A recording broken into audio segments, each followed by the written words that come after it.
Peninggalan sejarah bercorak Hindu-Buddha di Indonesia.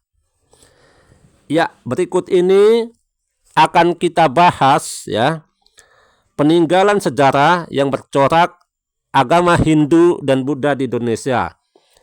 Kita mulai dari agama. Agama Buddha diperkirakan telah memasuki Indonesia sekitar abad ke-5 Masehi. Berita itu berdasarkan penemuan beberapa arca Buddha di Sempaga, Jember, dan Bukit Siguntang.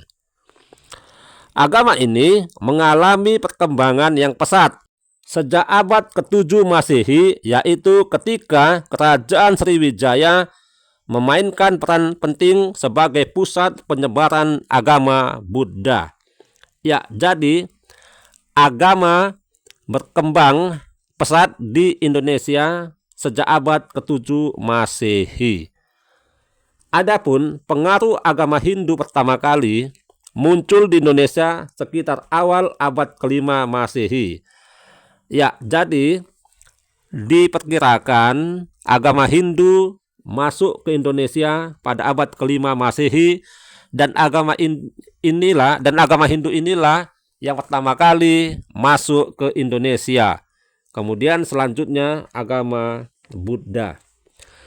Keterangan itu berdasar kepada penemuan 7 yupa peninggalan kerajaan Kutai. Pada awal perkembangannya, penganut agama Hindu memuja Trimurti, yaitu Dewa Brahma, Dewa Wisnu, dan Dewa Siwa. Namun, sejak abad ke-7 Masehi, masyarakat kerajaan-kerajaan di Jawa Tengah dan Jawa Timur menganut Siwaisme, yaitu Hindu yang memuja Siwa, dan Wisnawa, ya, Hindu yang memuja Wisnu. Ya, selanjutnya arsitektur atau seni bangunan. Bentuk peninggalan arsitektur bercorak Hindu-Buddha terdiri dari seni bangunan bersifat sakral dan profan. Seni bangunan bersifat sakral adalah bangunan yang berkaitan dengan keagamaan. Contohnya candi, stupa, arca, dan wihara. Seni bangunan bersifat profan adalah bangunan-bangunan biasa yang tidak bersangkutan dengan agama atau tujuan keagamaan. Contohnya keraton, petirtaan, gapura, dan pertapaan. Adapun yang menjadi peninggalan seni bangunan bercorak Hindu-Buddha di Indonesia meliputi sebagai berikut. 1.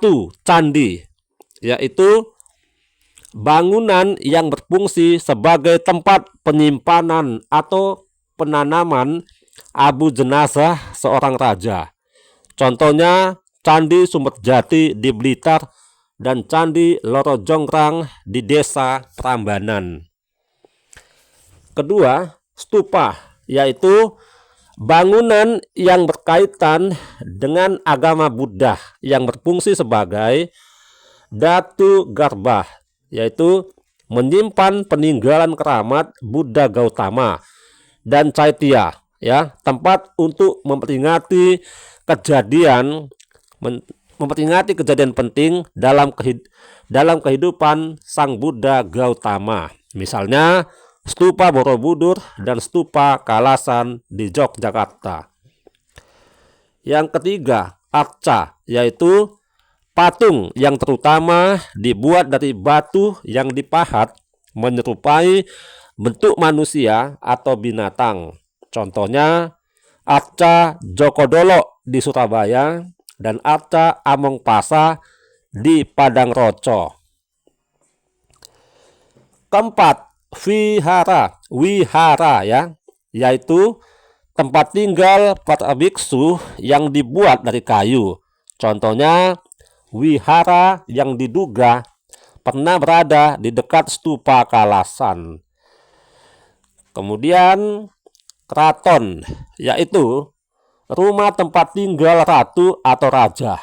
Contohnya Keraton kuno Majapahit di daerah Trowulan, Mojokerto.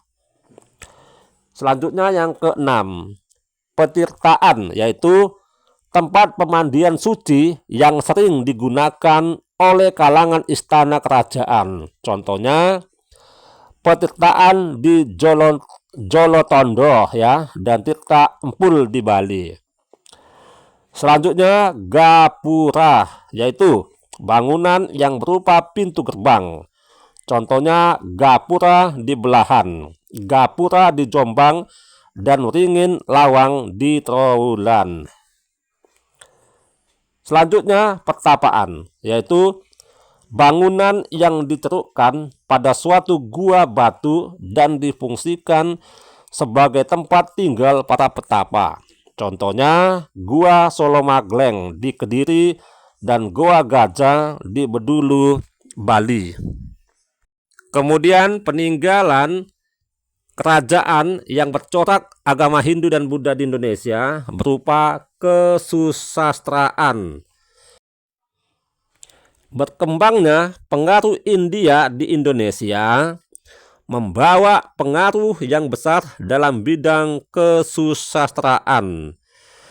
Karya sastra terkenal yang dibawa oleh orang-orang India adalah Kitab Ramayana dan Mahabharata. Keberadaan kitab-kitab itu telah memacu para pujangga Nusantara untuk menghasilkan karya-karya sastra yang sesuai dengan tradisi dan budaya masyarakat. Kemudian tulisan dan bahasa. Kerajaan-kerajaan Hindu-Buddha di Indonesia meninggalkan beberapa prasasti yang sebagian besar menggunakan huruf Pallawa dan bahasa Sanskerta. Tulisan dan bahasa itu disampaikan kaum Brahmana India kepada kalangan istana. Sejak kedatangan kaum Brahmana, bahasa Sanskerta amat berpengaruh terhadap perkembangan bahasa dan sastra di Nusantara. Namun, bahasa itu tidak pernah menjadi bahasa utama kerajaan-kerajaan Hindu-Buddha, ya. Bahasa Sanskerta diduga hanya digunakan dalam lingkungan istana dan dalam pergaulan internasional. Selanjutnya, peninggalan sejarah agama Hindu dan Buddha di Indonesia, sistem penanggalan ya. Di India dikenal perhitungan tahun berdasarkan peredaran bulan, yakni 1 tahun sama dengan 12 bulan. 1 bulan sama dengan 29 hari atau titi. Juga perhitungan tahun berdasarkan peredaran matahari yang terkenal dengan nama Tarik Saka, yang digunakan semenjak kekuasaan Raja Kaniska. Perbedaan waktu antara tahun Saka dan tahun Masehi adalah 78 tahun. Misalnya, prasasti Canggal berangka tahun 654 Saka, maka akan dibaca dengan tahun Masehi, yaitu 654 tambah 78 sama dengan 732 Masehi. Kerajaan-kerajaan bercorak Hindu-Buddha di Indonesia telah menggunakan tahun Saka yang berasal dari India itu. Kemudian sistem pemerintahan. Sistem pemerintahan kerajaan dikenalkan oleh orang-orang India. Dalam sistem ini, kelompok-kelompok kecil masyarakat bersatu dengan kepemilikan wilayah yang luas. Kepala suku yang terbaik dan terkuat berhak atas tampuk kekuasaan kerajaan. Kerajaan-kerajaan Hindu-Buddha di wilayah Nusantara seperti Kutai, Tarumanegara, Sriwijaya, Mataram kuno, Singosari, ataupun Kerajaan Majapahit adalah kerajaan-kerajaan yang mengambil sistem pemerintahan yang diterapkan di India tersebut.